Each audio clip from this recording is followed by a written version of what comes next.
And we did a query in which we tried to find out the customers who at least made one order every month for past 3 months. Okay, so today we also got few questions which are like very basic questions, but again can be asked in the interview.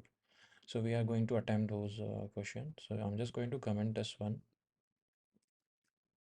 and I'm going to start with the first question. So the first question says, write a SQL query to find the average total amount of order for each customers. So this is a very basic query. Like if we have to find anything related to a single customer, because we already know like there are multiple rows for a customer. So what we have to do, we have to group these rows together, and then we have to apply the aggregate function. So I'm just going to do that, but first we can just check the content of the table. I'm just going to run it. So here's the table: order ID, customer ID, order date, and the total amount. Okay, so let's write the query. Select. So we need the customer ID. Okay, and we have to fetch it from orders, and then we are not going to do anything apart from grouping. Okay, so I'm just going to do group by, and there's one more thing, you can write group by in these type, like in different ways. So there's one way in which you can just write the name of the column, but let's say you don't want to write the name of the column. In that case, you can just put the number of um, the column from the selected statement. So we right now we only have one, so I'm just going to put one here, and I'm just going to run. Okay, so I'm going to comment this one and just going to run it. Okay, so let's see. So we got customers 1 2 3 4. Okay, and so we already grouped the data. Okay, but we also need the average. So now we can apply the average on total amount. Okay, so it should give us the results. So here we go. So we are getting the average for each customer. So this was pretty easy. Now coming to second one.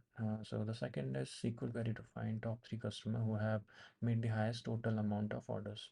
So again, same thing. We have to group the customers, and we have to find out the total amount of the order they placed. So I'm just going to use the above query. Okay, just select customer ID. Okay, from orders group by one. Okay, so it will do the same thing, but instead of average, we are going to do the sum. Okay, total amount like this. Okay, so if we just run it, it will give us the total sum of amount for each customer. But there's one more catch here. So we need top three customers who made the highest total amount of the order. So right now, as you can see here, the table is shown based on I think the sorted order is on the customer ID. So we are not able to like just visually we cannot really decide which one is the higher amount. Okay, so either we have to sort it. So right now it's sorted in ascending order, so we have to do the same thing, but we only need the top three. Top three means highest, second highest, third highest. Okay, so this one is easy, you can just do order by on the total amount. Okay, and you can do it on descending order, and we just need three, so we are just going to put limit 3. Okay, so if we run this, we will get only higher numbers: 4291, 1351, 570, 36. So this was easy. Now coming to the third query.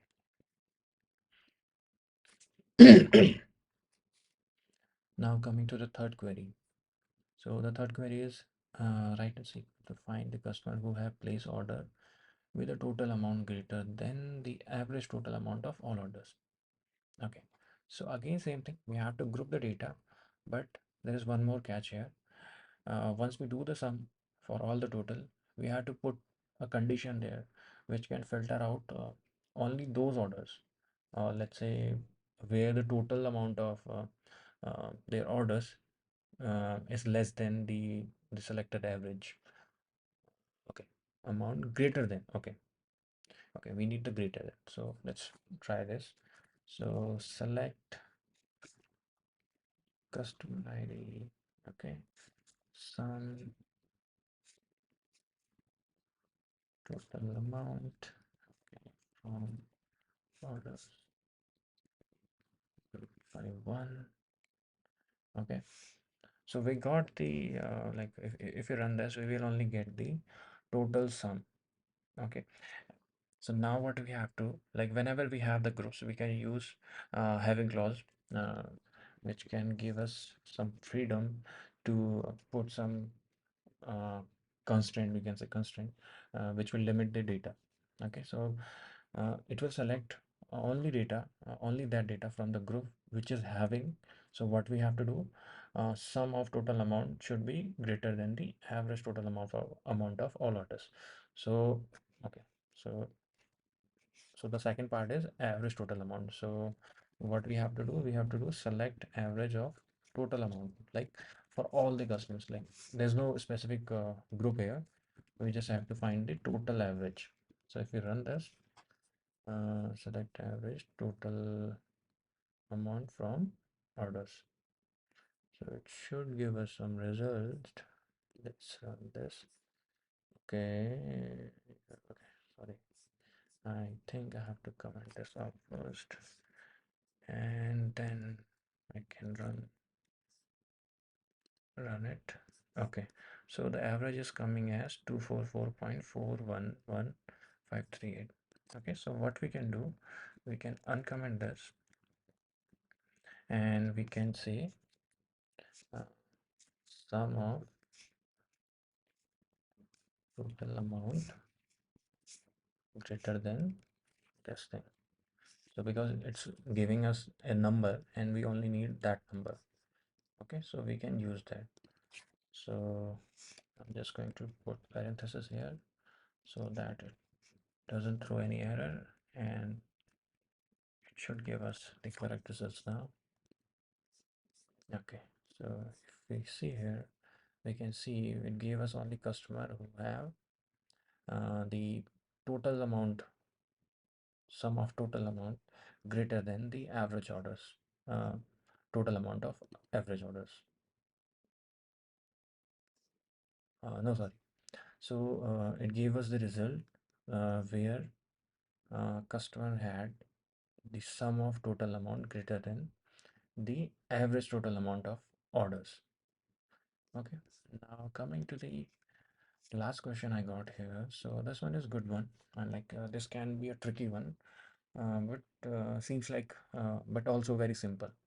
So what we have to do, we have to find a SQL query to find the customer who have made consecutive orders on consecutive days. Okay, so consecutive days means like I made an order today and I'm going to make an order tomorrow. Or let's say I made an order on 4th of July, and then I made order on 5th of July. So that will call a consecutive order.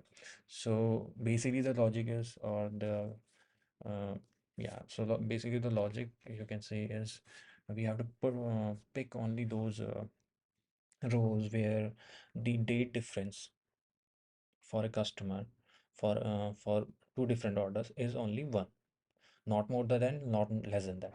Okay, so I'm just going to do that. So let's say I'm going to need a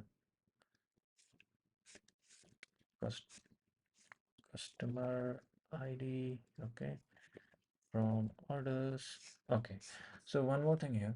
So how do we compare the dates for a customer to its order? So basically we have to do self join here.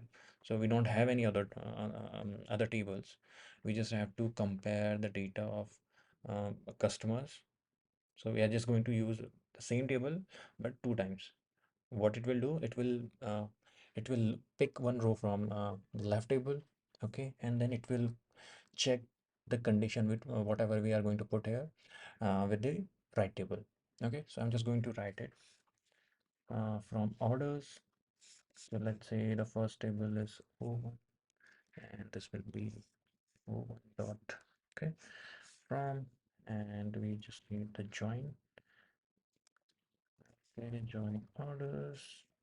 Let's name it O2. Okay, and we are going to do this on O1 dot customer, obviously. we need it only for one customer.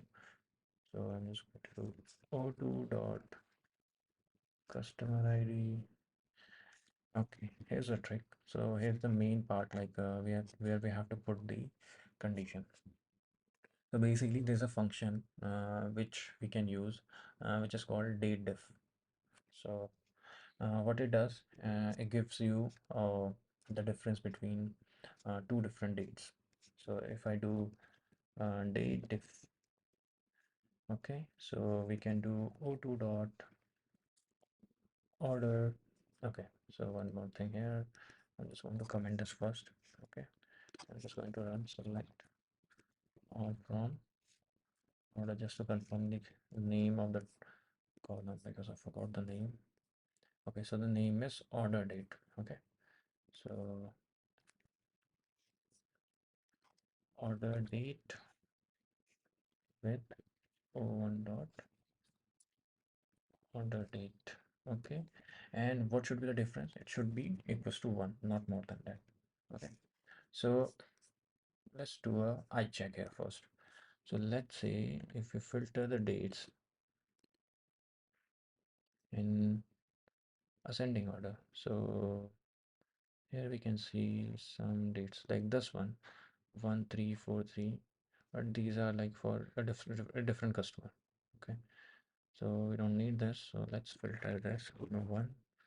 Is there anything which will be printed if we run this query?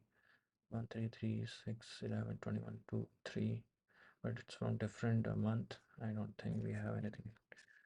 Okay, this one we have 212131. Okay, we got one date here, so it should give us like it should return 102 if we run this query. Okay, so I'm just going to run it because we only selected o1 dot customer ID. We didn't select anything else, so I'm just going to run it.